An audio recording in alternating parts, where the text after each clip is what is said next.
हमने कहा था ओपीएस लागू करेंगे, ओपीएस लागू हो गया उन प्रदेशों में। तो हमने करके दिखाई है, वही गारंटी हम इस चुनाव में आपके सामने लाए हैं। और उनमें से मैं कुछ सुनाना चाहती हूं आपको।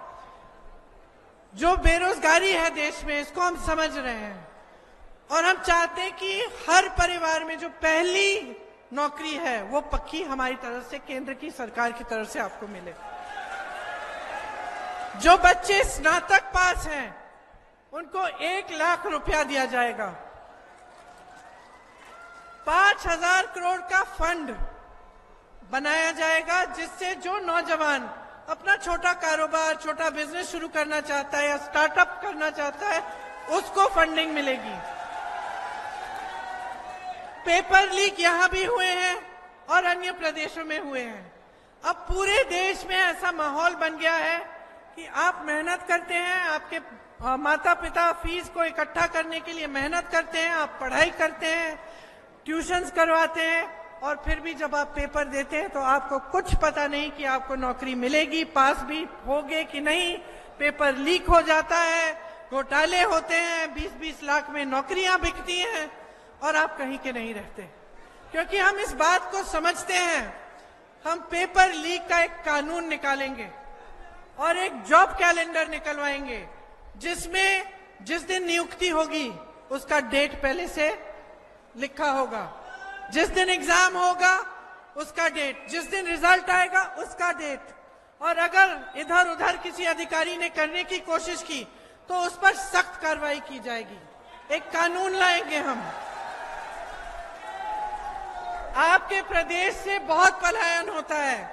मैं अभी रामनगर में थी, वहां मैं कह रही थी, दिल्ली में उत्तराखंडी लोग बहुत हैं जो दिल्ली में काम कर रहे हैं और विदेश में भी, और वो इसलिए पलायन करके वहां जा रहे हैं क्योंकि यहां पे रोजगार नहीं मिल रहा है और वहां मुश्किलों संघर्ष का जीवन है। अपने पूरे परिवार को कोई ला पाता है, कोई नहीं ला पाता, किसी को अपने परिवार को छोड़ के वहां जाना पड़ता है। साल में मात्र 1-2 बार घर आने को मिलता है। घर आने को मिलता भी है तो मुश्किलों का सामना करना पड़ता है क्योंकि यहां बहुत संघर्ष है। तो पलायन को रोकने के लिए कांग्रेस पार्टी चाहती है कि उत्तराखंड में जो पर्यटन की स्कीम्स है और जो पर्यटन को बढ़ावे देने के लिए जो स्कीम्स है वो बनाई जाए, और हम चाहते हैं कि यहाँ की खेती को मजबूत किया जाए। तो यहाँ पे जो बंजर वादियां हैं उनमें क्लस्टर फार्मिंग के लिए हम इंतजाम कराना चाहते हैं और यहाँ की जो जमीन के जो कानून है उनको मजबूत बनाना चाहते हैं। तो जैसे हिमाचल प्रदेश भी आपके जैसा प्रदेश है, पहाड़ों का इलाका है, वहां पे क्लस्टर फार्मिंग के जरिए आजकल हल्दी, सेब, मशरूम वहां उगाया जाता है और वहां से आयात निर्यात किया जाता है उसका। तो उसी तरह से हम यहाँ कराना चाहते हैं। यहाँ पे जो आपके जमीन के कानून हैं वो कमजोर किए गए हैं। और अगर मैं कह रही थी कि जो केंद्र की सरकार है उनकी जो तमाम नीतियां उनके बड़े बड़े उद्योगपति मित्रों के फायदे के लिए बनाई जाती हैं, तो ये भी एक इस तरह की नीति है कि आपके कानून कमजोर करके वो जो आपकी जमीनें हैं वो बाहर के लोगों को बिके और बड़े बड़े उद्योगपतियों को बिके ताकि फिर उन्हीं का फायदा हो। तो हम चाहते हैं कि आपके जो खुद के यहाँ के कानून हैं उनको हम मजबूत बनाएं। किसान की सम्मान निधि की बड़ी बात करते हैं बीजेपी के नेता। कांग्रेस ये नहीं चाहती कि आपको सिर्फ सरकार की तरफ से थोड़ा बहुत पैसा मिले। हम चाहते हैं कि आप अपने पैरों पे खड़े हों, जो मिल रहा है वो अच्छा है, वो भी मिले, लेकिन सबसे जरूरी ये है कि आप खुद अपनी कमाई कर पाएं। यहाँ के जो किसान हैं अपने पैरों पे खड़े हो पाएं और जो जितना मेहनत कर रहे हैं, अपना खून पसीना बहा रहे हैं, उसकी जो कीमत है वो उनको मिले कि वो अपना जीवन मजबूत बना पाए, अपना भविष्य मजबूत बना पाए। इसीलिए हम चाहते हैं और हम करके दिखाएंगे कि एमएसपी एक कानून बन जाए। इसके साथ साथ खेती के जो सारे सामान हैं आज आपको उन पर जीएसटी देना पड़ रहा है, इसीलिए आपकी मुश्किलें बहुत बढ़ रही हैं और महंगाई बहुत बढ़ रही है आपके लिए। हम सारे किसानों के जो सामान हैं जिन पर आज जीएसटी है, उन सबको जीएसटी मुक्त करेंगे।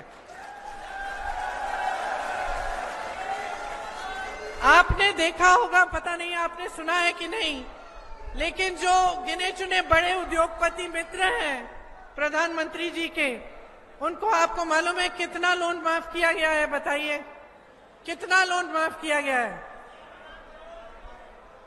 16,000 करोड़ रुपए लोन माफ किए हैं उनके। आपने देखा टीवी पे किस तरह से शादियां करा रहे हैं? देखा? देखा नहीं देखा? देखा ना? और किसान कैसे शादी कराता है? किसान कैसे शादी कराता है, मैं आपसे पूछना चाहती हूं। ऋण लेके कराता है, पैसे नहीं बचते उसके पास, ऋण लेता है। मैंने यूपी में देखा है 10-10 हजार रुपयों के लिए आत्महत्या कर रहा है किसान, क्योंकि दे नहीं पाया। उसकी बच्चियां रोती हैं। 40,000 50,000 रुपयों के लिए आत्महत्या कर रहे हैं, क्योंकि किसान के लोन माफ नहीं हो रहे हैं। बड़े बड़े उद्योगपतियों को तो जरूरत ही नहीं है, उनके पास इतने 1000 करोड़ रुपए पहले से हैं, लेकिन उनके लोन माफ हो रहे हैं, किसानों के माफ नहीं हो रहे हैं। किसान मर जाए, किसान गरीबी के दलदल में धंसा रहे, इस सरकार को कोई परवाह नहीं है।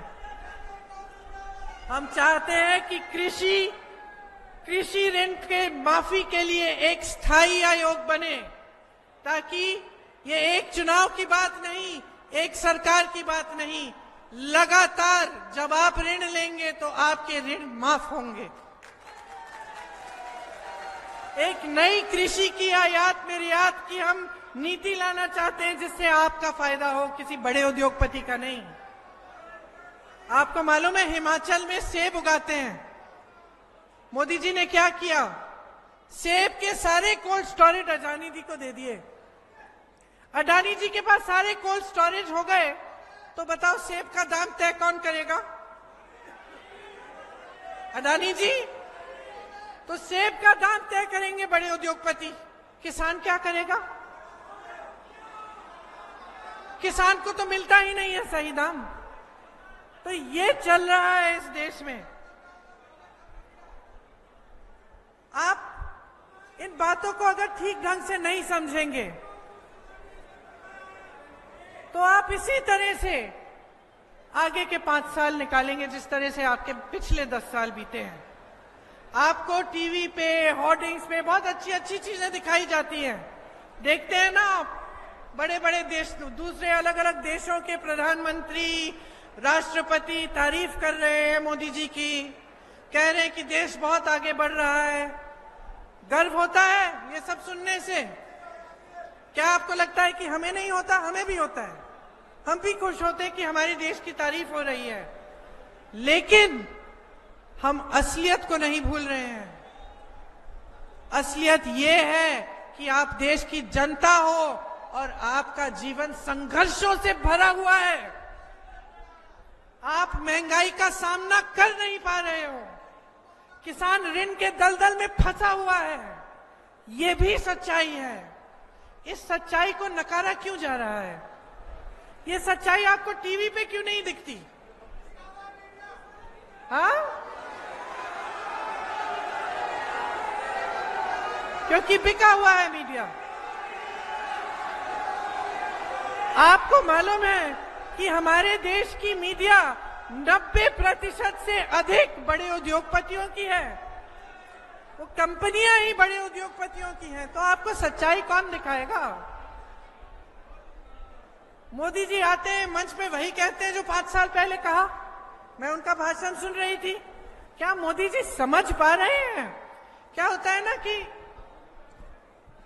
अब हमारे कितने पुष्ट हो गए राजनीति में, बहुत प्रधानमंत्री देखे हैं हमने, सत्ता देखी है, बहुत मंत्रियों को देखा है, कांग्रेस के मंत्री देखे हैं, भाजपा के देखे हैं, अन्य प्रधानमंत्री देखे हैं। तो क्या होता है कि जब कोई सत्ता में रहता है और सत्ता बहुत ज्यादा होती है उसके पास, तो लोग सच्चाई बताने से डरते हैं। डरते हैं कि नहीं? अरे आप प्रधानमंत्री की क्या बात कर रहे हैं? आप किसी पुलिस स्टेशन में चले जाइए, किसी पुलिस स्टेशन में चले जाइए, तो जो सबसे बड़ा अफसर है उसको कभी कभी कांस्टेबल भी सच नहीं बताएगा, डर के मारे कि भाई नाराज हो जाएगा, मुझ पे ही मार पड़ेगी, मुझे ही भुगतना पड़ेगा। तो आप सोचिए कि एक प्रधानमंत्री जिसके पास इतनी सत्ता हो गई है, जो किसी को सवाल उठाने ही नहीं देता, उससे कौन सवाल पूछ रहा है? उसे सच्चाई कौन बता रहा है? उनको दिख भी रहा है कि यहाँ की देश की जनता कैसे जी रही है। वो समझ सकते हैं कि एक महिला के पास जो पैसे छोटे मोटे वो इकट्ठे करती है दिन रात काम करके, जब वो दुकान जाती है कुछ खरीदने के लिए अपने बच्चों के लिए, एक वर्दी, नए जूते, एक बोतल, स्कूल में पानी नहीं है पानी ले जाने के लिए एक बस्ता, तो कितनी मुश्किल से खरीद पा रही है। क्या प्रधानमंत्री जी समझ सकते हैं? नहीं समझ सकते। उनको तो कोई बताने वाला ही नहीं है। वो मंच पे आते हैं, उनको लगता है कि सब खुशहाल है, सब खुश है। सामने 10 लोग खड़े हो जाते हैं, मोदी जी मोदी जी मोदी जी चिल्लाते हैं, खुश हो जाते हैं, सोचते हैं कि देश खुश है।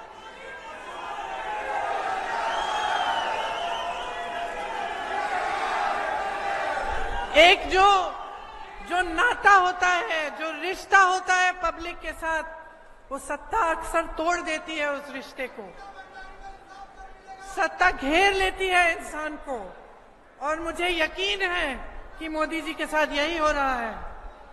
मैं उनके भाषण देख रही थी, वो बात कहीं की कर रहे हैं और जनता कहीं है। वो किसानों की खुशहाली की बात कर रहे हैं, यहाँ किसान अपना ऋण नहीं चुका पा रहा है, यहाँ गन्ने का बकाया नहीं दिया है उन्होंने 2017 से। जब मैं यूपी में काम कर रही थी तो पूरा गन्ने का बकाया 15,000 करोड़ था, और ऋण माफ कर रहे थे ये बड़े उद्योगपतियों के। 20,000 करोड़ का ये नया संसद भवन बना रहे थे, और गन्ने का किसान, उसको कोई पूछने वाला नहीं था। और यही सब देश भर में यही हो रहा है।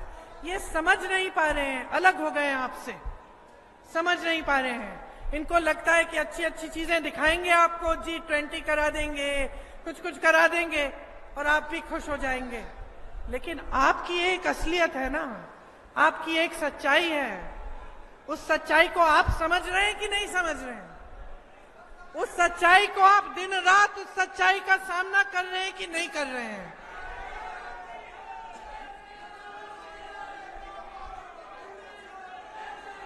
आप सोचिए, बहुत गहरी बात है, इसको समझिए। मोदी जी कहते हैं नारी शक्ति को आगे बढ़ा रहे हैं, कहते हैं कि नहीं? नारी शक्ति को आगे बढ़ा रहे हैं। तो अंकिता भंडारी के साथ क्या हुआ? उनके साथ जो अत्याचार हुआ, उनके हत्यारों को संरक्षण कौन दे रहा है? मोदी जी जवाब दें। नारी शक्ति की बात कर रहे हैं। जब हमारे ओलंपिक मेडलिस्ट सड़क पे बैठे थे, कह रहे थे हमारा यौन शोषण हो रहा है, हमें मदद करिए, मोदी जी कहां थे? पूछिए मोदी जी से, कहां थे?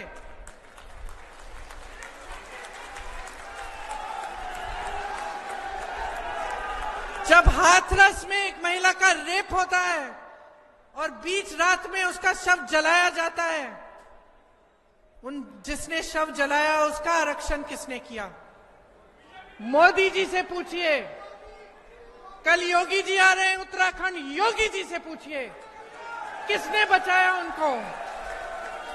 योगी जी से पूछिए कि उन नाव की पीड़िता के साथ जो हुआ उसका संरक्षण, जिन्होंने वो किया, उसका संरक्षण कौन कर रहा है? मोदी जी से पूछिए, योगी जी से पूछिए। क्या मतलब है नारी शक्ति का? नारी शक्ति का मतलब ये नहीं है कि आप संसद भवन में एक बिल को पास करें जिससे आप कहते हैं कि नारियों को, महिलाओं को आरक्षण देंगे और वो आरक्षण 6 सालों के लिए नहीं मिलेगा। ये नारी शक्ति के लिए नहीं है, ये अपनी शक्ति के लिए, अपनी सत्ता के लिए है। बस चुनाव आ रहा है, सब समझ गए हैं। आज मंच में बैठा हुआ एक एक नेता समझ गया है कि इस देश की महिलाएं 50% हैं। समझ गए हैं कि महिला का वोट महत्वपूर्ण है। जब मैं चीखती चिल्ला रही थी इसके बारे में, जब मैं कह रही थी कि महिलाओं को सशक्त बनाओ, तब मेरा मजाक उड़ा रहे थे 2-3 साल पहले। अब अचानक पता चला कि महिलाओं के बगैर नैया पार नहीं होने वाली है, महिलाओं के बगैर सरकार नहीं बनने वाली है।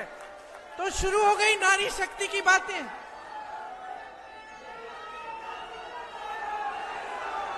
और इतना बड़ा झूठ कि आप नारी शक्ति के लिए काम कर रहे हैं। जहां जहां देश में नारियों के खिलाफ अत्याचार हो रहे हैं, बचाने वाले आप हैं। उन्नाव, हाथरस, ओलंपिक मेडलिस्ट, यहां पे अंकिता, बचाने वाले आप हैं। जो अत्याचार कर रहा है उनको संरक्षण देने वाले आप हैं। किस हिम्मत से देश के की जनता के सामने खड़े होकर कह रहे हो कि नारी शक्ति को बढ़ावा दोगे? मैं जानना चाहती हूं, मैं नारी हूं, मैं पूछ रही हूं, जवाब दो इस देश की महिलाओं को। क्या समझ रखा है हमें?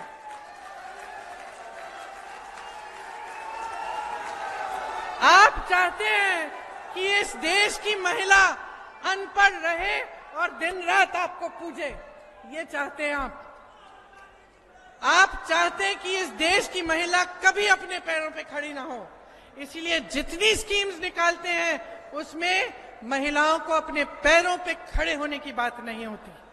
कांग्रेस पार्टी महिलाओं को अपने पैरों पे खड़े होने की बात कर रही है। हम कह रहे हैं कि हर गरीब परिवार में जो महिला है, जो सबसे बड़ी महिला है, उसको 1 लाख रुपए सालाना दिलवाएंगे हम। ये हमारी गारंटी है। मोदी जी की खोखली गारंटी नहीं है कि हम नारी शक्ति आगे बढ़ाएंगे, हम नारियों की सुरक्षा करेंगे और यहां अंकिता की सुरक्षा नहीं कर पा रहे हैं। ये मोदी जी के खोखले बयान नहीं है, ये कांग्रेस पार्टी के वो बयान, वो घोषणाएं हैं जो कांग्रेस करके रोज दिखा रही है अपने प्रदेशों में। 50% सरकारी रोजगार महिलाओं को दिलवाए जाएंगे ताकि आप अपने पैरों पे खड़ी हों, ताकि आपका सम्मान हो, आपकी इज्जत हो। क्योंकि हम चाहते हैं कि आपकी इज्जत होनी चाहिए, आप सम्मान से अपनी कमाई कर पाएं। आशा, आंगनवाड़ी की महिलाएं दिन रात काम करती हैं, मिड डे मील की महिलाएं दिन रात काम करती हैं। हम कह रहे हैं कि अगर हमारी केंद्र की सरकार आएगी तो जो केंद्र सरकार का कंट्रीब्यूशन है उनके वेतन में वो दुगना होगा।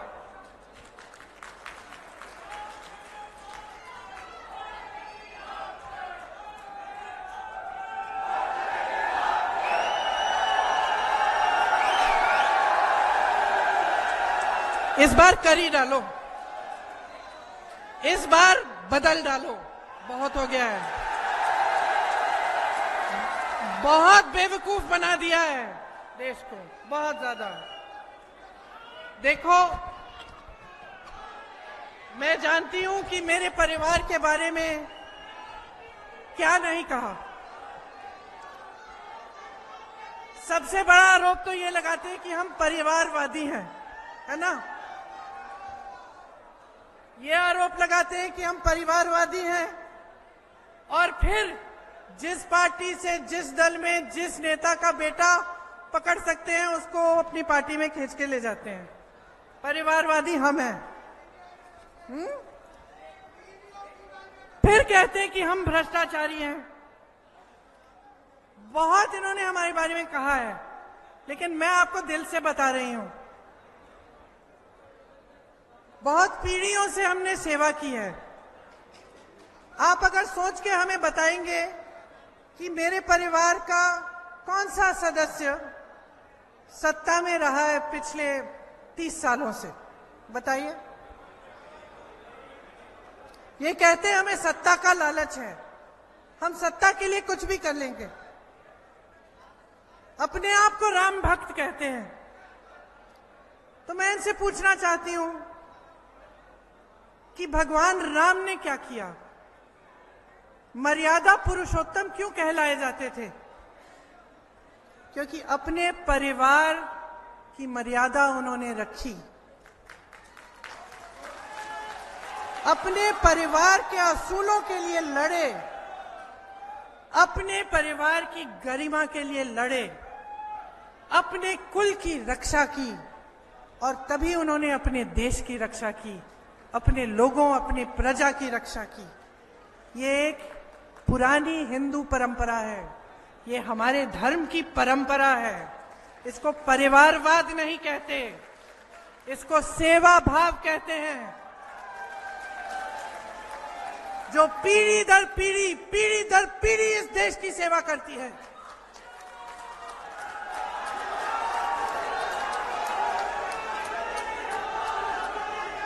इसको देशभक्ति कहते हैं कि एक शहीद होता है, इसको देशभक्ति कहते हैं कि एक शहीद होता है तो दूसरा खड़ा होता है, और दूसरा शहीद होता है तो तीसरा खड़ा होता है,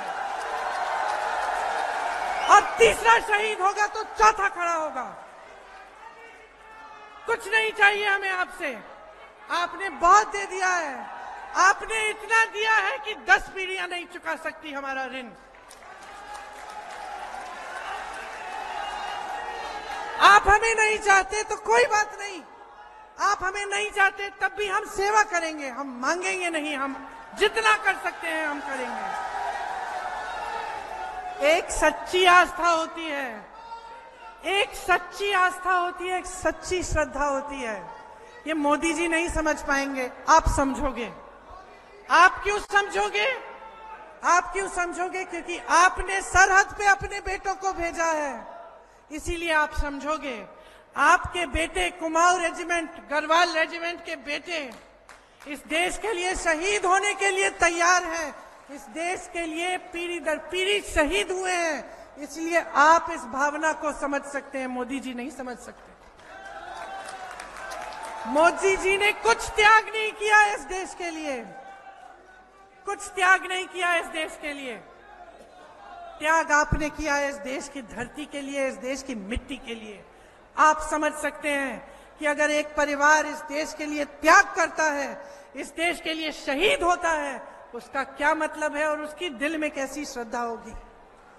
मैं इन सबको बताना चाहती हूं, आप केस डाल दो, संसद से निकाल दो, घर से निकाल दो, आप हमें भ्रष्टाचारी बोलो, तमाम केस डाल दो, एजेंसियां को हमारे पास भेज दो, मेरी 75 साल की माता जी को भेज दो ईडी के पास पूछताछ कराने के लिए, किसी को, मेरे पति को भेज दो, मेरे भाई को भेज दो, हमारे पूरे परिवार को भेज दो, हमें कोई परवाह नहीं है।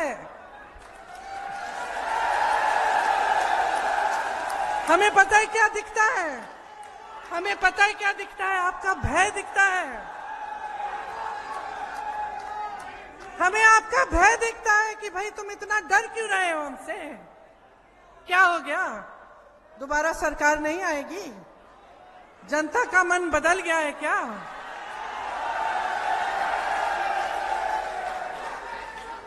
अगर एक प्रधानमंत्री जिसके पास इतनी सत्ता है, उसको इस नौबत पे आना पड़ रहा है कि 2-2 मुख्यमंत्री को आपने जेल में डाल दिया, तमाम नेताओं पे आपने केस डाल दिए, रोज सुबह से शाम तक आप यही कहते कि वो भ्रष्टाचार करते हैं, ये भ्रष्टाचार। मैं ही ईमानदार हूं, खुद मैं अपनी प्रशंसा करूंगा, मैं ही एक ईमानदार इंसान हूं इस पूरे देश में, बाकी सब भ्रष्ट हैं।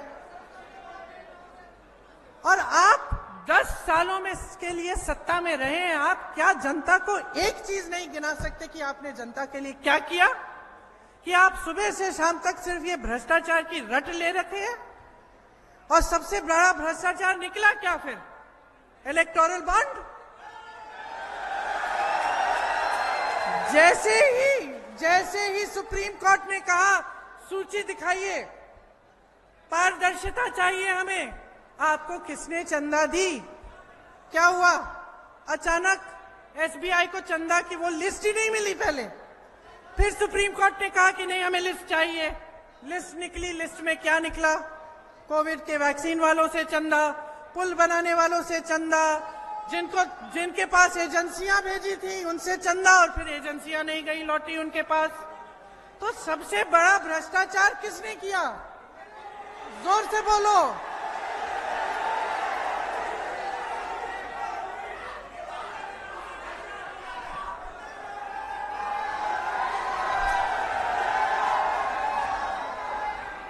तो अब और कुछ बचा नहीं, चुनाव आ गए। काम के बारे में तो आपने बोलना नहीं है कि हमने क्या किया क्या नहीं किया। ठीक है, G20 गिना दिए। जब ओलंपिक में मेडल आए उसका भी श्रेय आपने ले लिया, ठीक है, आप ही ने जीते होंगे। अब बचा क्या है? बचा यही है ना कि जनता का ध्यान इन चीजों पे डालो जिनसे उनका जज्बात जुड़ा है। तो धर्म की बातें शुरू हो गई, हुई कि नहीं हुई? देखिए,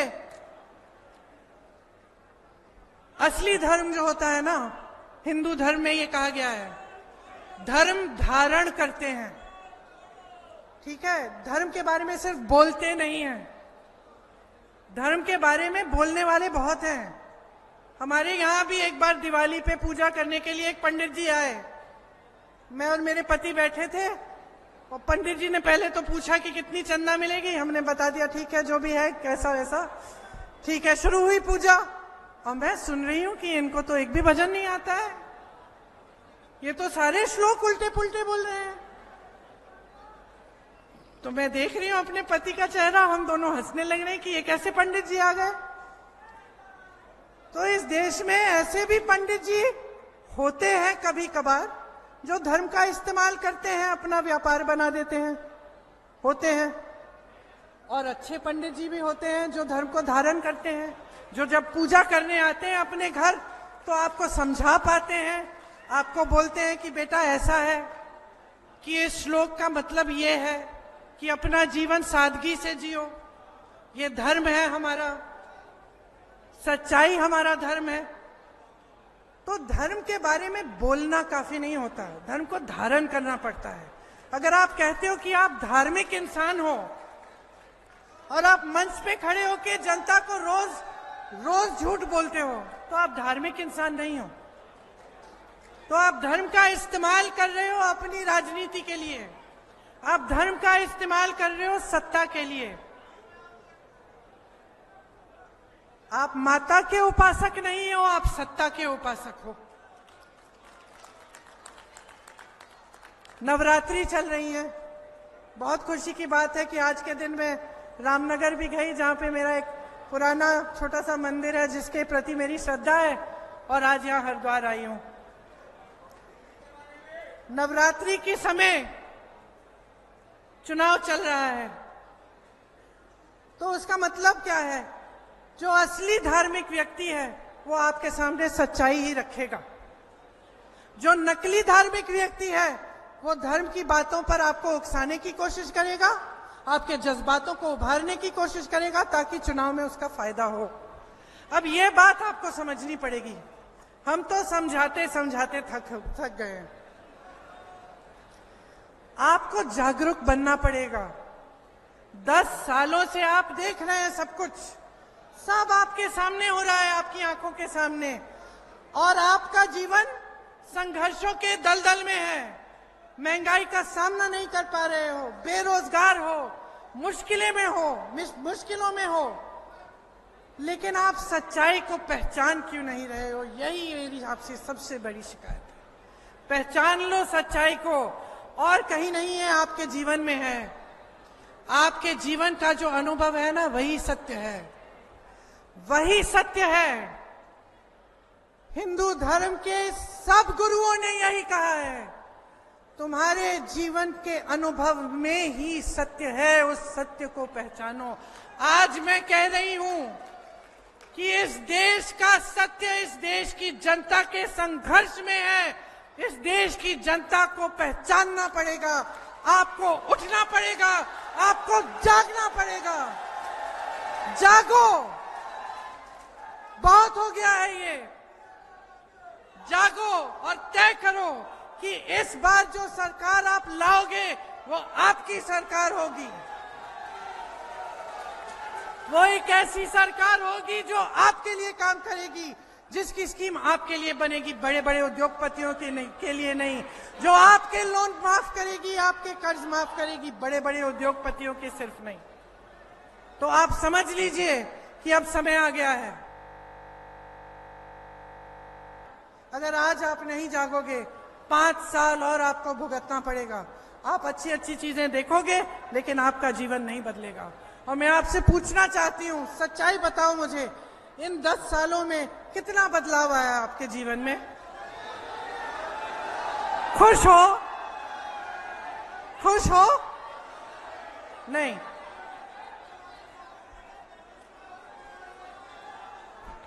फिर से भाजपा की सरकार चाहते हो तो बदलाव लाओ, मन बनाओ, किसी के बहकावे में मत आओ। सच्चाई को मैं बार बार कह रही हूं, सच्चाई को समझो। अपने लिए नहीं कह रही हूं, मैंने आपको बताया, पुश्तों से सेवा करते आ रहे हैं, हमें कुछ नहीं चाहिए, बहुत मिल गया है। हमारा भविष्य चाहिए, कुछ भी कर लें, हमारा भविष्य ठीक ठाक रहेगा, क्योंकि आपका प्रेम है, आपका प्यार है, बहुत दिया है आपने, हमें कुछ नहीं चाहिए। हम आपके लिए कह रहे हैं, आपके लिए कह रही हूं। पढ़े लिखे हो, माँ बाप ने पढ़ाया लिखाया है, मेहनत करते हो, इस देश से प्यार करते हो, इस मिट्टी से प्रेम करते हो, देशभक्त हो, तो इस बार वोट अपने लिए दो, जनता के लिए दो, किसी नेता के लिए मत दो। अपने भविष्य को बदल डालो, यही मेरा आग्रह है आपसे। आपने बहुत ध्यान से मेरी बातें सुनी, इसके लिए बहुत बहुत धन्यवाद। अगर एक आध बात छूट गई है, एक आध बात अगर छूट गई है, तो हमारा जो घोषणा पत्र है उसे न्याय पत्र कहा है हमने इस बार, उस न्याय पत्र को जरूर आप पढ़िए, इंटरनेट पे जाके ढूंढ के उसको पढ़िए, क्योंकि उससे पता चलेगा कि हमने किस सबके लिए कुछ सोचा है। बहुत बहुत धन्यवाद। जय हिंद।